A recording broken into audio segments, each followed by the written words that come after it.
En 1 Corintios capítulo 11, el apóstol Pablo inicia en el versículo 2 diciéndole a los corintios que les alababa porque en todo se acordaban de él y guardaban fielmente sus instrucciones que él les había dado. Pero al llegar a la altura del versículo 17, él introduce allí un pero de reproche. Lean conmigo, por favor, los versículos 17 al 22. Pero al daros estas instrucciones, no os alabo, porque no os congregáis para lo bueno, sino para lo malo. Pues en primer lugar oigo que cuando os reunís como iglesia hay divisiones entre vosotros y en parte lo creo. Porque es necesario que entre vosotros haya bandos a fin de que se manifiesten entre vosotros los que son aprobados. Por tanto, cuando os reunís, esto ya no es comer la cena del Señor, porque al comer cada uno toma primero su propia cena y uno pasa hambre y otro se embriaga. ¿Qué? ¿No tenéis casas para comer y beber? ¿O menospreciáis la iglesia de Dios y avergonzáis a los que nada tienen? ¿Qué os diré? ¿Os alabaré? En esto no os alabaré. De manera entonces que cuando Pablo les dice que al reunirse para participar de este memorial, lo están haciendo de manera indigna, porque había entre ellos profundas diferencias que atentaban contra la unidad de la iglesia, ya que algunos estaban fomentando el individualismo, otros estaban cometiendo excesos que ponían en evidencia su falta de dominio propio y otros con su conducta menospreciaban a la iglesia de Cristo. Pero además de esto que él nos narra ahí en estos primeros versículos que leímos, si nosotros miramos atrás en la epístola, veremos que también entre ellos habían celos, contiendas, inmoralidad sexual, acusaciones ante los tribunales civiles entre hermanos, serios problemas en el entendimiento del matrimonio que afectaban sus matrimonios precisamente, mal manejo de la libertad cristiana, idolatría, y pudiéramos añadir un etcétera un tanto largo. Y con todo ese paquete pecaminoso, ellos se acercaban a esta mesa, sin tomarse el tiempo para considerar la santidad de Dios por un lado y por el otro su propia pecaminosidad. Y de esa manera revelaban su pobre entendimiento del Evangelio. Todo el que se acerca a esta mesa para hacer memoria de aquel que vino para que fuéramos santos y sin mancha, si no se considera a sí mismo primero, puede correr el riesgo de hacerlo indignamente. Eso es lo que Pablo nos está advirtiendo aquí. Él va a hablar de que más adelante, de que consideremos para que no participemos indignamente, pero él está poniendo esto por delante de nosotros desde el inicio. Tenemos que considerar lo que hacemos antes de venir aquí. Siempre he sostenido que no hay cristianos originales, todos somos copia. Lo que me pasa a mí les pasa a ustedes. A la manera en que yo peco, hay muchos de ustedes que también pecan. Y eso no solamente se da en cristianos individuales, también se da con iglesias. Lo que pasa en esta iglesia, algo muy semejante, pasa en otras iglesias de Cristo. Así que si en la iglesia de Corintio habían miembros que asistían a la cena del Señor sin preparación, es muy probable que aquí también hayan algunos que hayan venido sin preparación. Bien, entonces después de exponer estas razones por las que podemos participar de manera digna de este memorial, él entonces se dispone a instruirnos para que podamos participar de una manera digna. Versículo 23. Porque yo recibí del Señor lo mismo que os he enseñado, que el Señor Jesús, la noche en que fue entregado, tomó pan y después de dar gracias lo partió y dijo: esto es mi cuerpo, que es para vosotros. Haced esto en memoria de mí. De la misma manera tomó también la copa después de haber cenado, diciendo: esta copa es el nuevo pacto en mi sangre. Haced esto cuantas veces la bebáis en memoria de mí. Porque todas las veces que comáis este pan y bebáis esta copa, la muerte del Señor proclamáis hasta que Él venga. Siempre que leo este pasaje, veo que hay una relación innegable entre la Pascua y la cena del Señor. Dice en Éxodo 12, versículo 12: porque esa noche pasaré por la tierra de Egipto y heriré a todo primogénito en la tierra de Egipto, tanto de hombre como de animal, y ejecutaré juicios contra todos los dioses de Egipto, yo el Señor. Y la sangre os será señal en las casas donde estéis. Y cuando yo vea la sangre, pasaré sobre vosotros, y ninguna plaga vendrá sobre vosotros para destruiros cuando yo hiera la tierra de Egipto. Y este día os será memorable, en memoria de mí. Y lo celebraréis como fiesta al Señor. Lo celebraréis por todas vuestras generaciones como ordenanza perpetua hasta que yo vuelva. Dentro de las cosas que son comunes a ambas ordenanzas, hay dos que quisiera resaltar hoy. En primer lugar, quiero referirme al papel que juega la memoria. El Señor insiste en 1 Corintios: hagan esto en memoria de mí. En ambas ordenanzas se nos llama a usar la mente. Y en lo que respecta a la cena del Señor, que es lo que nos ocupa, no se puede celebrar dignamente sin hacer memoria. No se puede. Porque las dos cosas, los dos elementos que componen esta cena, Él dice: háganlo en memoria de mí. Cada vez que ustedes coman ese pan y cada vez que beban esa copa, háganlo en memoria de mí. De manera que hay que usar la memoria. No podemos comer el pan y beber el vino en automático, hermanos. No podemos hacer eso. No importa si tú tienes 30 años o más celebrando este ritual, o si esta es la primera, la segunda, la tercera o cuarta vez que lo haces. No puedes venir aquí y participar de estos elementos sin hacer memoria, sin darle mente al significado de lo que representan. Tenemos que darle mente. Ese pan simboliza el cuerpo de Jesús que fue dado, que fue ofrecido en lugar tuyo y mío. Dice Isaías: mas Él fue herido por tus transgresiones, molido por tus iniquidades. El castigo de tu paz cayó sobre Él y por sus heridas has sido sanado. Eso es lo que representa ese pan. Eso es lo que tú tienes que recordar. Tienes que pensar en eso. Ese vino que dentro de un rato te van a servir simboliza su sangre, la cual no ha sido untada en los dinteles de tu residencia, ha sido untada en los dinteles de tu corazón. Significa entonces que el ángel de la muerte ya no tiene más potestad sobre ti, nunca jamás. Esa sangre es el sello del pacto con el cual Él te garantiza la vida eterna. Tienes que estar consciente de eso.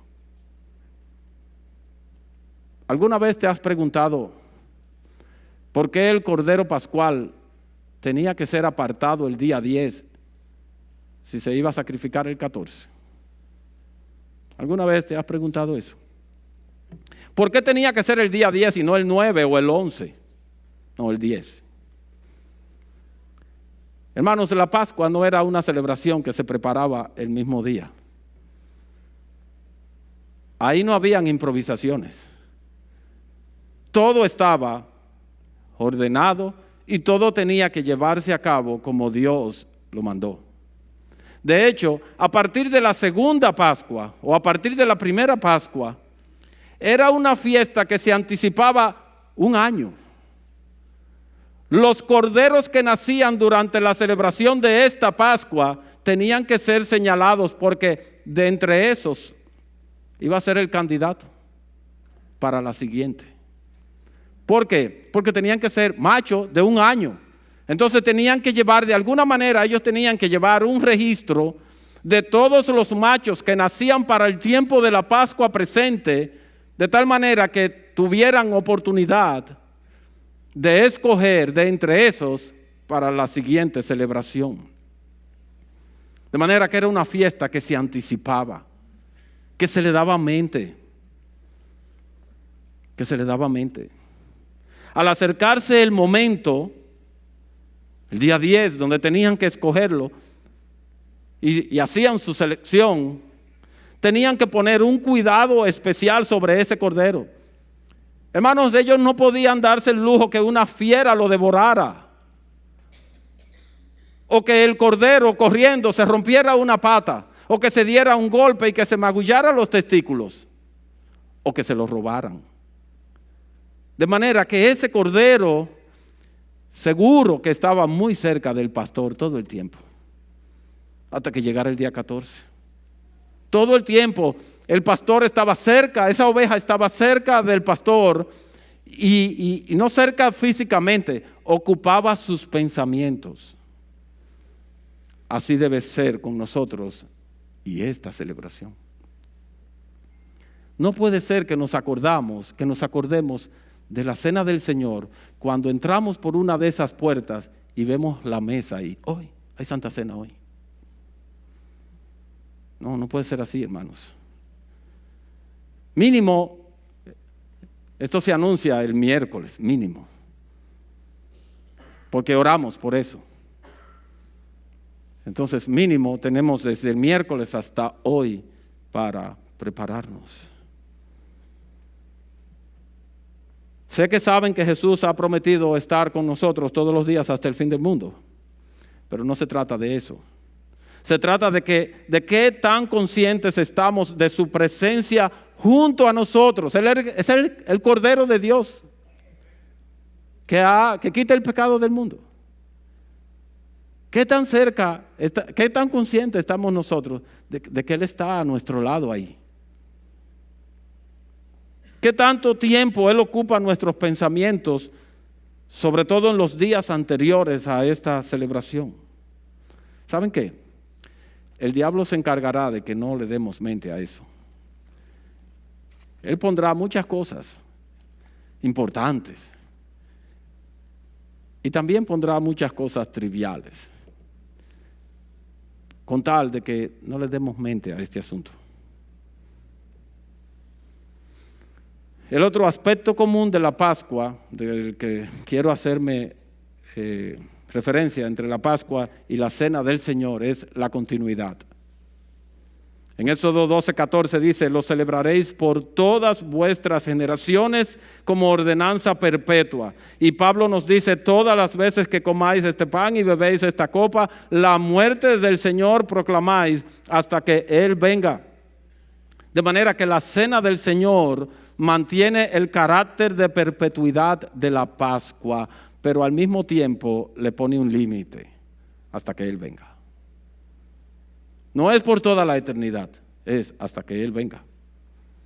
De manera que la Cena del Señor es una celebración de la iglesia en la tierra.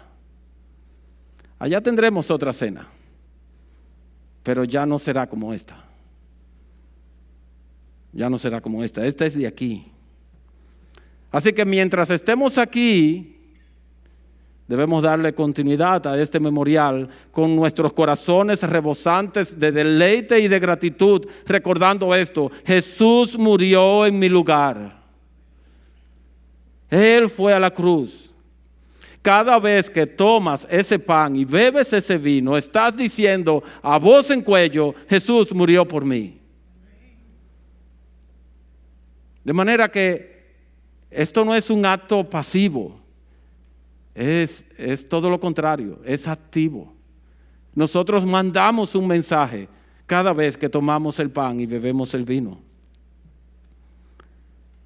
Y los que no lo puedan tomar, porque no han recibido al Cordero de Dios que quita el pecado del mundo como su Señor y Salvador, están diciendo, yo no quiero que este reine sobre mí. Si tú estás aquí y no puedes participar porque la sangre de Cristo no te ha limpiado, porque su muerte no te ha comprado, es porque Él no reina sobre ti. Ahora, los que sí participamos estamos diciendo, Él murió por mí, su sangre me limpió, Cristo, gracias.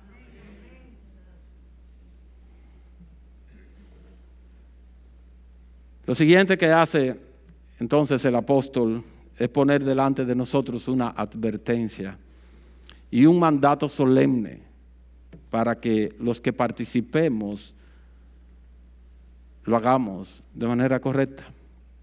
Dice él, de manera que el que coma el pan o beba la copa del Señor indignamente será culpable. Será culpable del cuerpo y de la sangre del Señor.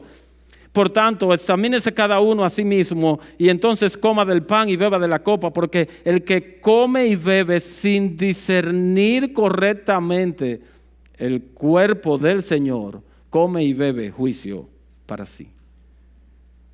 Como no tenemos toda la noche, me voy a limitar a leer un par de párrafos de lo que Simón Kistemaker dice en su comentario de 1 Corintios 11:27 en adelante. El que indignamente come del pan y bebe de la copa está ofendiendo al Señor mismo. A propósito, ha elegido no proclamar la muerte de Cristo, sino oponerse al Señor y tomar parte con quienes lo asesinaron. Es hacerse culpable del cuerpo y de la sangre del Señor, trayendo vergüenza sobre el Hijo de Dios y tratándolo con insolencia. Es serio, hermanos. Este es un memorial que nos llena de gozo, que fortalece nuestra fe, pero es un memorial peligroso. Puede resultar peligroso. Por eso es que él dice, por tanto, examínese cada uno a sí mismo y coma del pan y beba de la copa. Y a esto Kistemaker dice, los cristianos jamás deberían considerar la cena del Señor como un simple rito, aunque tengamos más de 30 años haciéndolo. No podemos considerar esto como un simple rito. Más bien, los creyentes sinceros deberían llegar a la comunión con expectativas. Los cristianos deben confesar que por su pecado son indignos, pero por Cristo son hechos dignos. Pablo no exige que los creyentes sean perfectos para permitirles su participación en la comunión. Más bien, él promueve un estilo de vida que esté gobernado por las exigencias del Evangelio de Cristo y que atribuya a Dios la más alta alabanza.